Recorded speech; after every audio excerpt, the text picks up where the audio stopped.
ഇന്നത്തെ സ്പെഷ്യൽ വേറെ ഒന്നുമല്ല കേട്ടോ, നാടൻ ബീഫ് കറിയാണേ. നാട്ടിൽ നിന്ന് കൊണ്ടുവന്ന ബീഫാണ്. അത് കുറച്ച് എടുത്തു. ഇനിയിപ്പോൾ ലേശം കൂടി ഇരിപ്പുണ്ട്, അപ്പോൾ അതും കൂടെ എടുത്ത് തീർക്കാമെന്ന് വിചാരിച്ചിട്ടാണ് രാവിലെ എടുത്ത് പുറത്ത് വെച്ചത്.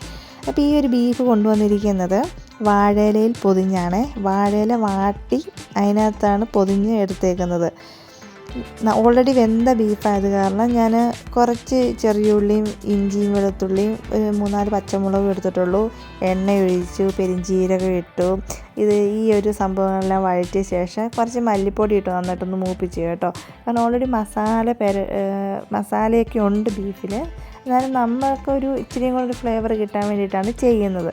ലേശം ഇട്ട് കൊടുത്തിട്ടുള്ളൂ മല്ലിപ്പൊടിയൊക്കെ. എന്നിട്ട് അതിന് ശേഷം ഞാൻ മുളക് പൊടി ഇട്ട് കൊടുക്കുന്നുണ്ട് കേട്ടോ. കുറച്ച് കളറ് വേണമെന്ന് തോന്നി.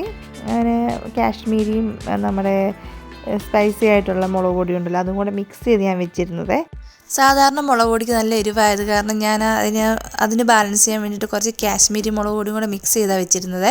അത് 1-2 സ്പൂൺ ഇട്ട് ഞാൻ കൊടുത്തിട്ടുണ്ട്. ഇതിന് അത്യാവശ്യം എരിവും കാണും, നല്ല കളറും കാണുമേ. സാധാരണ രീതിയിൽ ഇറച്ചിയോ മീനോ അല്ലെന്നുണ്ടെങ്കിൽ എന്ത് കറി വെച്ച് കഴിഞ്ഞാലും അത്യാവശ്യം ഒരു കളർ ഉണ്ടാകണമല്ലോ, എന്നാലും നമുക്കൊരു സാറ്റിസ്ഫാക്ഷൻ ഉണ്ടാകത്തുള്ളൂ. അപ്പോൾ അതെല്ലാം നന്നായിട്ട് വഴറ്റിയെടുക്കുന്നുണ്ട് കേട്ടോ. മസാലപ്പൊടിയും കൂടി ഇട്ട് കൊടുക്കാതെ. നിങ്ങളാരെങ്കിലും ഇങ്ങനെ ചെയ്യാറുണ്ടോ? ഈ മസാലപ്പൊടി മാറിപ്പോയിരിക്കാൻ വേണ്ടിയിട്ട് അതിൻ്റെ ഒരു ചെറിയൊരു, നമ്മളിപ്പം മേടിച്ചേക്കുന്നത് മീറ്റ് മസാലയാണ്, ഈസ്റ്റേൻ്റെ മേടിച്ചേക്കുന്നത്. അപ്പോൾ അതിനകത്തോട്ട് അതിൻ്റെ ഒരു ചെറിയൊരു പേപ്പർ ഇങ്ങനെ കീറിയിട്ടിട്ടുണ്ട് കേട്ടോ, പെട്ടെന്ന് അറിയാൻ വേണ്ടിയിട്ടാണ്. കാരണം ചിലപ്പോൾ മാറിപ്പോയാലോ, നമ്മൾ തന്നെയല്ലേ ചിലപ്പോൾ അടുക്കളയിൽ ചിലപ്പോൾ വേറെ ആരെങ്കിലുമൊക്കെ വരുന്നു കഴിയുമ്പോൾ അവർക്ക് മാറിപ്പോയിരിക്കാൻ വേണ്ടിയിട്ടാണ് എളുപ്പത്തിന് ഇങ്ങനെ വെച്ചേക്കുന്നത് കേട്ടോ.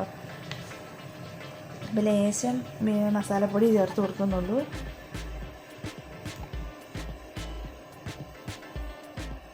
അത് മതിയാവും കേട്ടോ, കുറച്ചല്ലേ ഉള്ളൂ സാധനം. ഒന്ന് കൂട്ടി യോജിപ്പിക്കാതെ.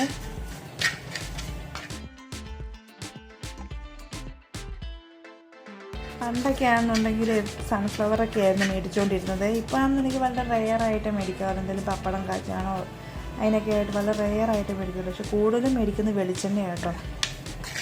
നാട്ടിലൊക്കെ ആണെങ്കിൽ നമുക്ക് ആട്ടിയ വെളിച്ചെണ്ണയെ കിട്ടുമല്ലോ, പക്ഷെ ഇവിടെ ഒന്നും കിട്ടൂല. കിട്ടും, പക്ഷേ നല്ല റേറ്റായിരിക്കും. അതിനകത്തോട്ട് കുറച്ച് കുരുമുളക് പൊടിയും ചേർത്ത് കൊടുക്കുകയാണേ. നമ്മൾ ബീഫൊക്കെ ഉണ്ടാക്കുമ്പോൾ കുറച്ച് കുരുമുളക് പൊടി ഏറെ ഉണ്ടെങ്കിൽ ഒരു പ്രത്യേക ടേസ്റ്റും ഫ്ലേവറും ഒക്കെ വരാറുണ്ടല്ലോ.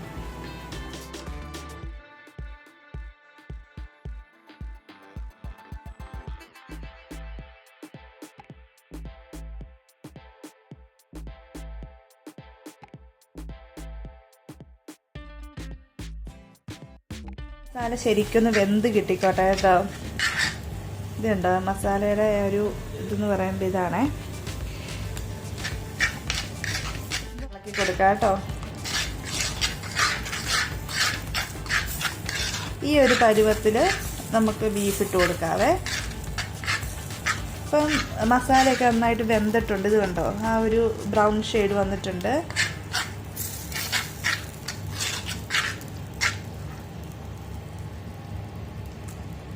ഇട്ട് കൊടുക്കാം കേട്ടോ. ഇതിനെ നമുക്ക് അങ്ങോട്ട് ഇട്ട് കൊടുക്കാവേ.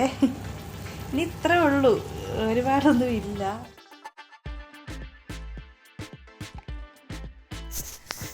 ആ ഇലയ്ക്കകത്തുനിന്നൊരു തേങ്ങാക്കൊത്ത് കിട്ടി കേട്ടോ. ഈ തേങ്ങാക്കൊത്ത് കഴിക്കുന്നത് ഇഷ്ടമാണോ? പ്രത്യേകിച്ച് ഇറച്ചിയിലൊക്കെ ഇടുന്ന തേങ്ങാക്കൊത്തിന് പ്രത്യേക ടേസ്റ്റാണല്ലോ അല്ലേ. അത് ഞാൻ കളഞ്ഞില്ല, അത് ഞാൻ അതിട്ടിട്ടുണ്ട്.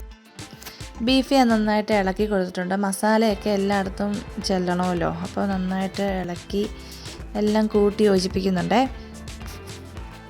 ഇറച്ചി അല്ലെന്നുണ്ടെങ്കിൽ എന്ത് കറി വേവിച്ചു കഴിഞ്ഞാലും നമ്മൾ പച്ചവെള്ളം ഒഴിക്കാൻ പാടില്ല. നമ്മൾ തിളപ്പിച്ചാറിയ വെള്ളം അല്ലെങ്കിൽ ചൂടുവെള്ളം വേണം ഒഴിച്ചു കൊടുക്കാനായിട്ട്. അപ്പം ഞാൻ ചൂടുവെള്ളം തിളപ്പിച്ച് വെച്ചിട്ടുണ്ട് വേറൊരു പാത്രത്തിൽ. അതാണ് കുറച്ച് ഒഴിച്ച് കൊടുക്കുന്നത്. കാരണം ഒരുപാട് അളവിൽ വെള്ളം ആവശ്യമില്ലല്ലോ. അപ്പം ഞാൻ തട്ടിപ്പൊത്തി എല്ലാം ഇങ്ങനെ കൂട്ടി യോജിപ്പിച്ച് വെച്ചതിന് ശേഷം ഞാനൊരു പരിപാടിയും കൂടെ കാണിക്കുന്നുണ്ട് കേട്ടോ ഇതിനകത്ത്. വേറെ ഒന്നുമല്ല, കണ്ടു നോക്കിക്കോണേ. നമ്മൾ ഇറച്ചി വേവിച്ചെടുക്കുമ്പോഴത്തേന് ചെറിയ തീയിൽ വേണം വേവിച്ചെടുക്കാനായിട്ട് കേട്ടോ. അപ്പോൾ ഞാനെല്ലാം തട്ടിപ്പൊത്തി എല്ലാം ഒതുക്കി വെച്ചിട്ടുണ്ട്. പിന്നെ അടുത്ത പരിപാടി എന്ന് പറഞ്ഞു കഴിഞ്ഞാൽ ഉപ്പ് വേണമെങ്കിൽ നമുക്ക് പിന്നീട്, ഓൾറെഡി ഉപ്പുണ്ടാവും കേട്ടോ. ഉപ്പ് വേണമെങ്കിൽ നമുക്ക് പിന്നെ ചേർക്കാം. അപ്പം ഞാനൊരു ഐഡിയ കണ്ടിട്ടുണ്ട് കേട്ടോ. വേറൊന്നുമല്ല, അതും വേസ്റ്റ് ആക്കണ്ട. ഇങ്ങനെ ഒന്ന് മൂടിയിട്ട് ഇതുണ്ടോ, ഇതിങ്ങനെ ഒന്ന് അടച്ച് വെക്കാം. അപ്പോൾ ഇത് പതുക്കെ ഇരുന്ന് വേവട്ടെ, ചെറിയ തീയിൽ വെക്കാം. ഇത് മതി. ഇതിന് വേണം നമുക്കൊരു ചോറും പൊതിയും കൂടെ കേട്ടാം. കാരണം ഇവിടെ വാഴയില കാശും കൊടുത്ത് മേടിക്കണേ, അതുകൊണ്ടാണ് കേട്ടോ. തൽക്കാലം അത് ഇവിടെ ഇരിക്കട്ടെ. തൽക്കാലം ഈ വാഴയില ഇവിടെ ഇരിക്കട്ടെ. നമുക്ക് നോക്കാം കേട്ടോ.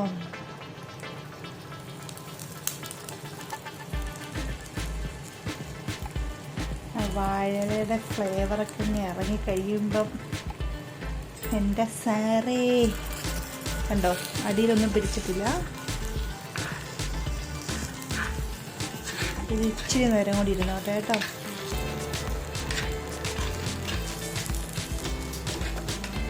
നമുക്ക് ഈ ഒരു വാഴയില ഒന്നും കൂടെ ഒന്ന് മൂടിയിടാവേ.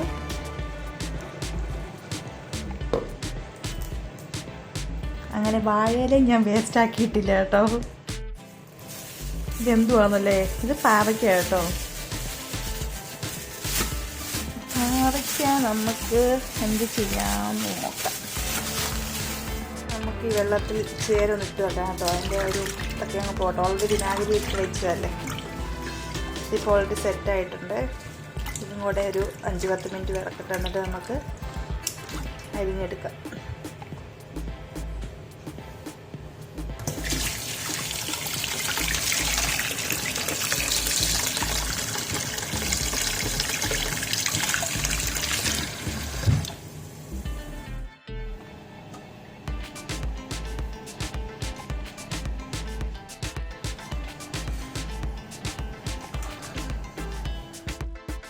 മിക്കയിടത്തും ഈ ചിരട്ടത്തവി ഞാൻ കണ്ടിട്ടുണ്ട്. അപ്പോൾ ഈ പ്രാവശ്യം ലീവിന് പോയി കഴിഞ്ഞപ്പോൾ തന്നെ ഒന്നും നോക്കിയില്ല, 2 എണ്ണം അങ്ങ് മേടിച്ച്.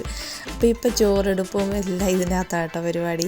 അപ്പം നല്ല രസമാണ്. കാരണം ചിരട്ടയിൽ എന്തൊക്കെയോ ഹെൽത്ത് ബെനിഫിറ്റ് ഉണ്ടല്ലോ, കൊളസ്ട്രോളിനോ എന്തിനൊക്കെയോ നല്ലതാണല്ലോ. അപ്പം ഇന്നെന്തായാലും ഇപ്പം ഈ ചിരട്ടത്തവി ഇട്ട് കഴിഞ്ഞാൽ പിന്നെ അതിനകത്താണ് ചോറെടുപ്പ് മൊത്തം. ഇപ്പോൾ ചോറൊക്കെ എടുത്ത് വെച്ചിട്ടുണ്ട് കേട്ടോ ആവശ്യത്തിന്.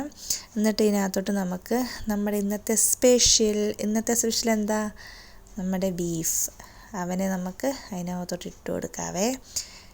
കണ്ടില്ലേ, നമ്മുടെ ബീഫെല്ലാം സെറ്റായിട്ടുണ്ട്. എന്നാൽ അത്യാവശ്യം ഗ്രേവിയുണ്ട്, എരിവും ഉള്ള കാരണം ഒരുപാട് ചാറ് വേണ്ട കേട്ടോ, അത് മതി. ഒരു പെരളൻ പരുവമുണ്ടല്ലോ, അങ്ങനെയാണ് എടുത്തേക്കുന്നത്. അപ്പം അതും ഞാൻ പാത്രത്തിൽ ഇട്ട് കൊടുത്തിട്ടുണ്ട്.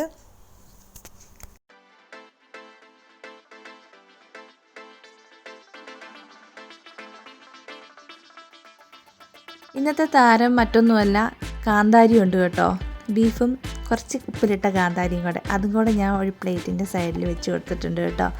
അപ്പോൾ ഇങ്ങനെയൊക്കെ കഴിക്കാൻ എല്ലാവർക്കും ഇഷ്ടമാണോ? ഇതൊക്കെ ഒരു സിമ്പിളായിട്ടുള്ളൊരു കറിയാണ്, ഒരുപാട് കറിയൊന്നുമില്ല. അപ്പോൾ എല്ലാവർക്കും ഈ ഒരു വീഡിയോ ഇഷ്ടപ്പെടുകയാണെന്നുണ്ടെങ്കിൽ ചാനൽ സബ്സ്ക്രൈബ് ചെയ്യാനും ലൈക്ക് ചെയ്യാനും കമൻറ്റ് ചെയ്യാനും മറക്കരുത്. Thank you so much.